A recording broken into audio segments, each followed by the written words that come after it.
बिरबलाला खजिना सापडला। एके दिवशी अकबराने बिरबलाच्या बुद्धीची चाचणी घेण्याचे ठरवले आणि त्याला राजवाड्यात लपलेला खजिना शोधण्यासाठी सांगितला। अकबराने बिरबलाला खजिना शोधण्यासाठी 1 आठवडा दिला। खजिना सापडला नाही तर त्याला शिक्षा होईल।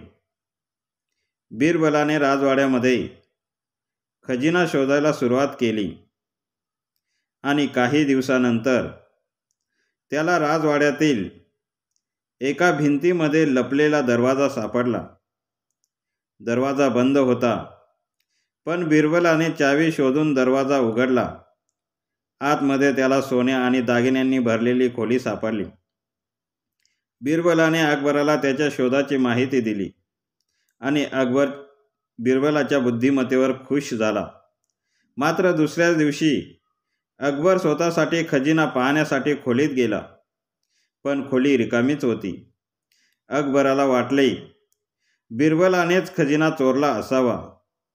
अकबराने बिरबलावर खजिना चोरल्याचा आरोप केला, पण बिरबलाने ते नाकारले।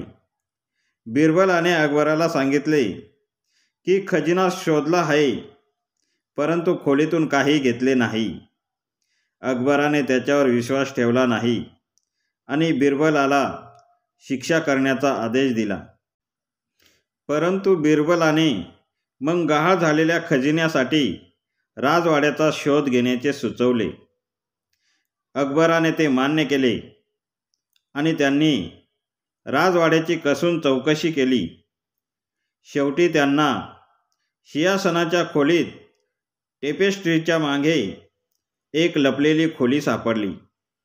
खोलीत हरवलेला खजिना होता आणि अकबराला समजले की बिरबल खरे बोलत आहे।